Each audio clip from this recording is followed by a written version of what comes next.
Hey YouTubers, this is one of the Oaks of Justice. That's just a name I like. It comes from Isaiah. Doesn't mean that I'm an Oak of Justice, because I'm not. I'm probably the worst sinner. No better than anybody else, no worse. Broken every commandment. But I'm striving to be my best. And um when I was young, I used to ask everybody, what does it mean to be good? I mean, when you're good, that means that you just do good and you don't want anything back, right? Well, nobody gave me the answer.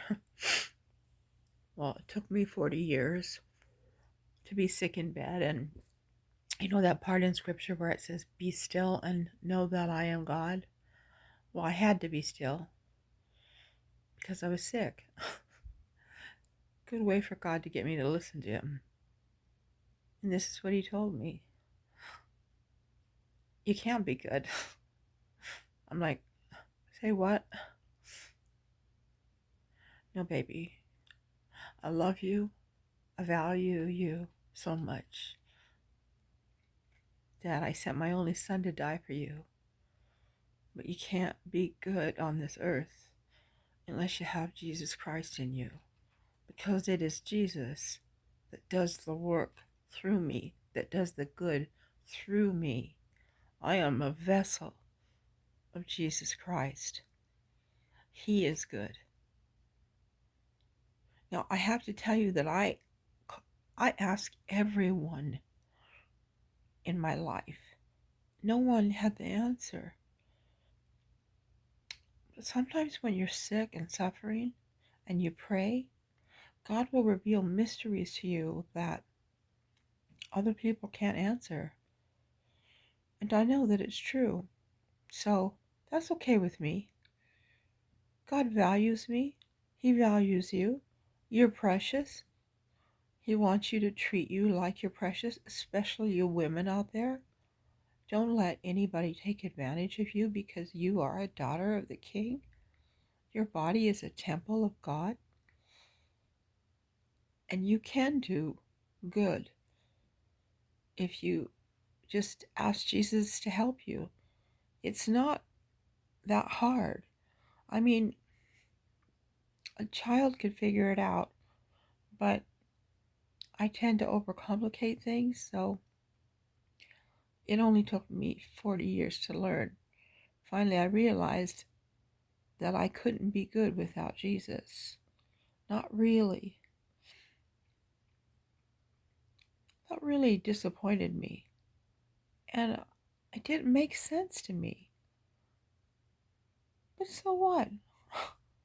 You think that you're going to find all the answers here on earth? Good luck. Stop bothering yourself with why. It doesn't matter. Don't waste your time. Just know that Jesus came here to give us everything he had. He didn't come here to condemn us. That's a lie. You know, if there is good, there's going to be evil. Even the Buddhists believe in good and bad. I mean, where there's the basic law of physics is negative and positive, right? If you believe in angels, well, I'm sorry to tell you this, but there are demons. But when Jesus left this earth, he said they have no power over him. As long as you ask Jesus to help you, the devil will have no power over you. That doesn't mean that you're not going to go through things that are hard. But you millennials out there,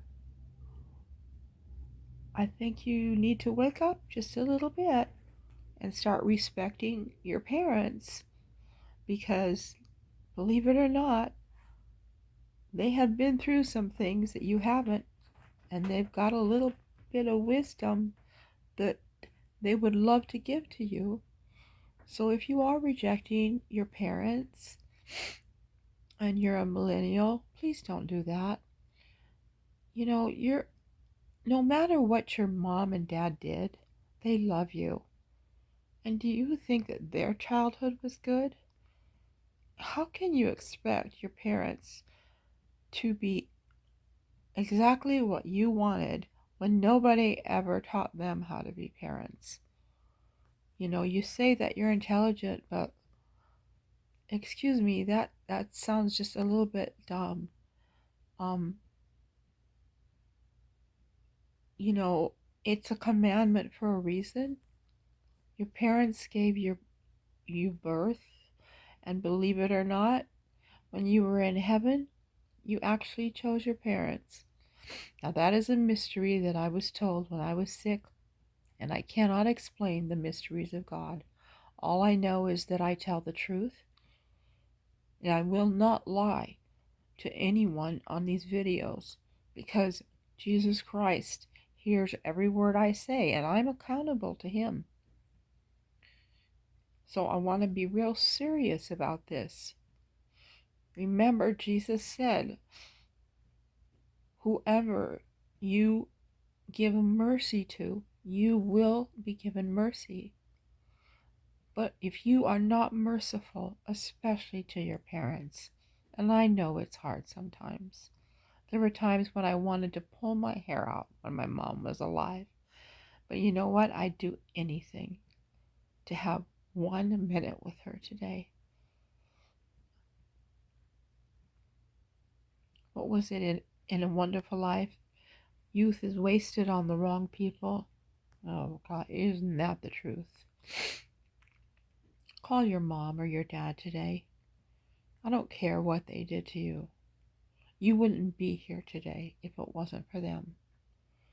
And they loved you the best they could do. Because, every single human being that you will ever love or that will ever love you will disappoint you, will break promises, and will never be exactly what you want. But that's where love comes in. Unconditional love accepts people for what they can give you.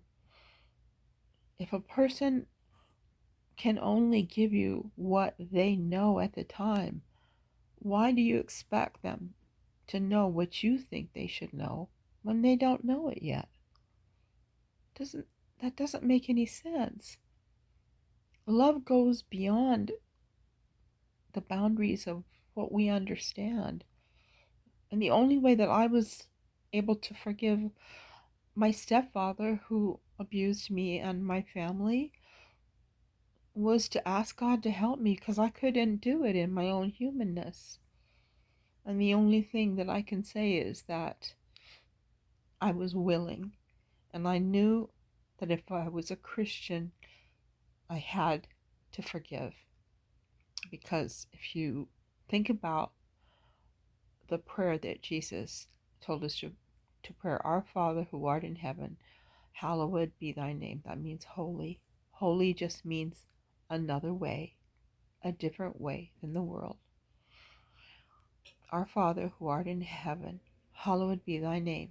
Thy kingdom come, thy will be done on earth as it is in heaven.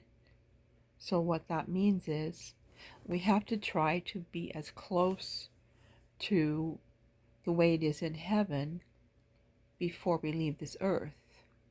So therefore, we have to forgive. We have to let go.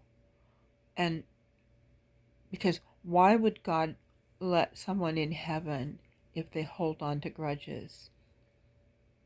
That wouldn't be heaven, would it? So if you can't forgive someone, do what I did. Ask God to help you forgive them.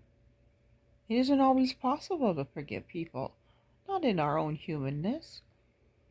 But if you really are a Christian, walk the talk.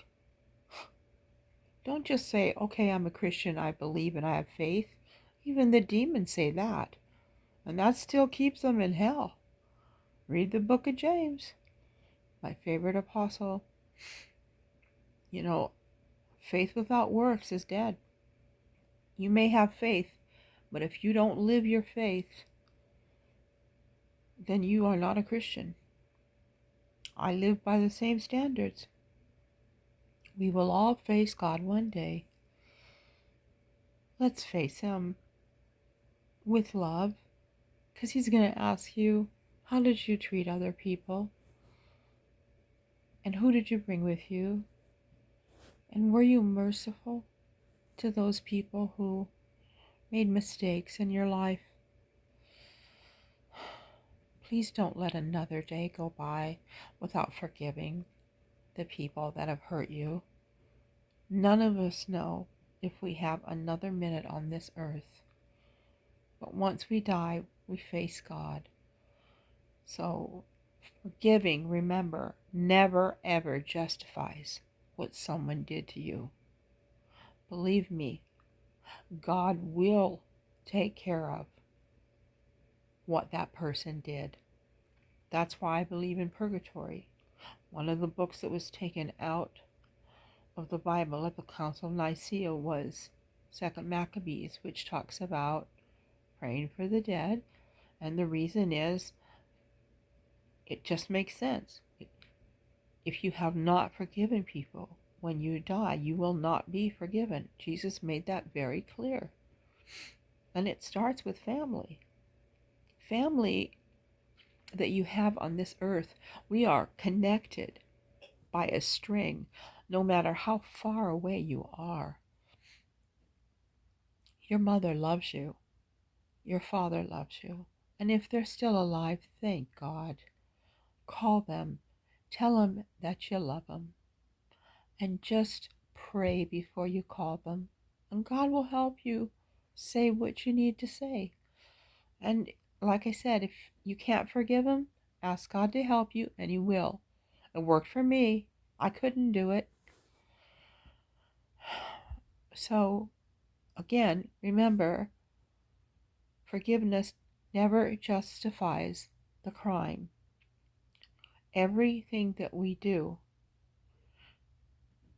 we will have to learn to be merciful, and we will have to go through that to learn how our behavior affected other people on earth. If we don't learn it before we die from this body. So God will, He's in the business of teaching. We're His children. If we have not learned mercy and compassion, we have to learn it before we get into heaven. And so we will have to learn that, and we don't know how long that will take. So just try to do it today. Pray. Seek the truth, and God will show you the truth. The door to God is through Jesus Christ. I don't know why that is. I didn't make the rules. All I know is that I have studied all of my life to find out what the truth is. And I have studied all the religions, the main ones. But I always came back to Jesus, because He just, whenever I prayed to Him, the prayers were answered. Never the way I thought, but they were answered. He came here to give us joy, and joy in abundance. So stop thinking about that He came here to send us to hell, because that is a lie from the devil. He did not come here to condemn us. He came here to give us joy in abundance, show us how to love each other, to love our enemies. And that was a new concept. People didn't do that. They got revenge. But He wanted to help. He came down here and suffered as another human being, felt pain, felt tired, felt hungry, and understands everything you've ever been through. And He came here to help us to learn how to love each other. So I hope that this helps somebody. This is what I've learned, and some of these things are mysteries. It took me a long time to learn, but if you seek the truth, you will find the truth. So God bless you. And I wrote a song and I'm going to put that on my next video. So this is Carol the Sinner and Oaks of Justice signing off. God bless you.